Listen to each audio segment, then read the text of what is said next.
Well, I did this video for the MCU, so I might as well do it for the DCU. So I have a question for you, superhero fatigue real? I'll say the answer is no, but let me know yours. My reason for saying no is that firstly, you're probably just tired of bad writing from franchises that you loved as a child, or franchises that were just consistent in quality before then. Secondly, maybe it's just the fact that you're no longer into it anymore, and that's fine. Before I used to watch channels like Jelly and Slogo, but now I prefer watching Mullet Man comics. Shout out to him. I used to love gaming a lot too, but now I struggle to play a game once a week. I won't go around saying it's gaming fatigue. Last year was solid for games in my opinion. Was gaming perfect last year? Hell no. GTA got delayed twice. When it comes to comics, I'll say they were solid too. I love Justice League Unlimited by Mark Waid, Absolute Martian Manhunter by Dennis Camp, and Matt Fraction's ongoing Batman. It was a good year, but not perfect too. For example, we got Batman Hush 2. The less we speak on that, the better. Okay, I see I've digressed a bit now to the DCU. This year was the final chance for DC, especially Superman. But before I get to Superman, let me talk about the other shows that finished airing last year. Number 1, Creature Commandos. I watched this show after The Penguin finished airing and I was thirsty for anything DC that was good. No,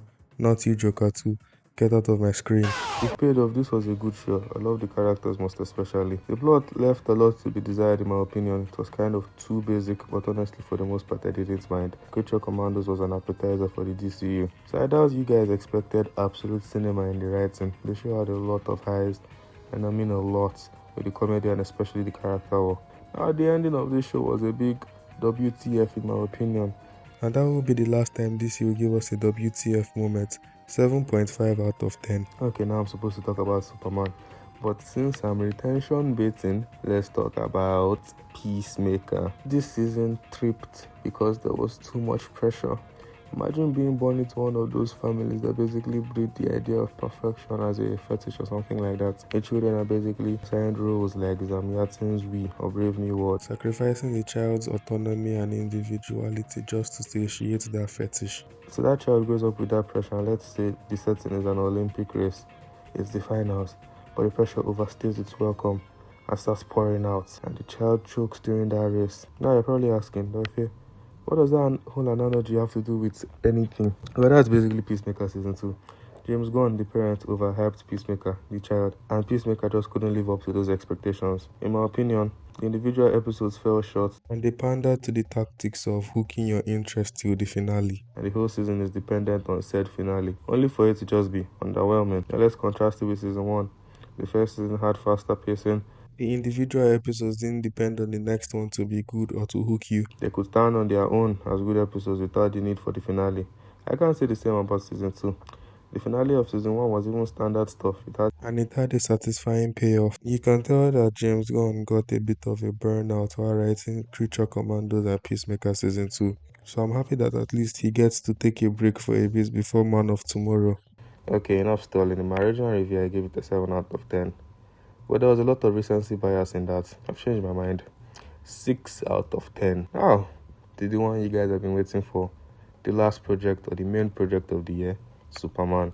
I wasn't the biggest Superman fan before the trailer. I hate Man of Steel.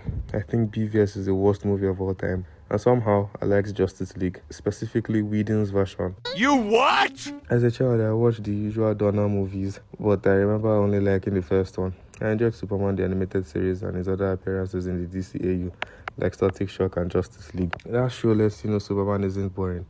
Everyone thinks he's boring. No.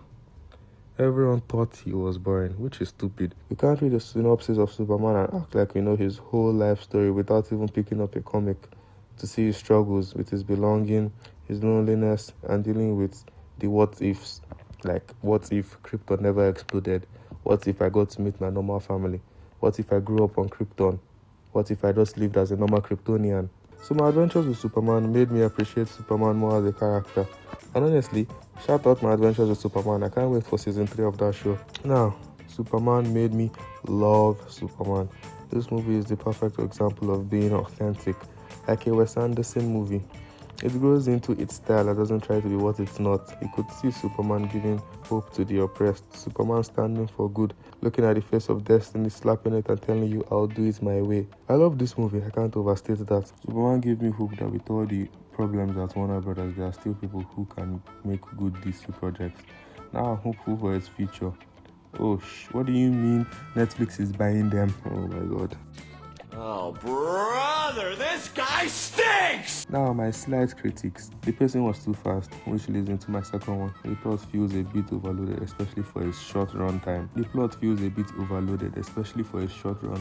Before, I found the change to his origin a bit controversial, but now I really don't mind. Because as a Superman fan, I've always been more fascinated by the fact that the boy from Kansas uses his power to help the people of this world. But I give Superman a 9.5 out of 10. I'm going to pick up a Superman comic after this video. So back to Supergirl. Let's talk about what I'm excited for this year. I was very excited for Lanterns before its delay, but now I'm really struggling to care about its existence. I was waiting for the show to wow me earlier this year, so I could stop postponing my binging of Green Lantern by Jeff Johns.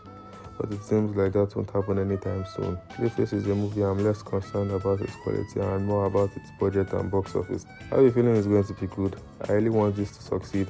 And the way to do that is now giving it a huge budget. This is a Clayface movie, not a blockbuster.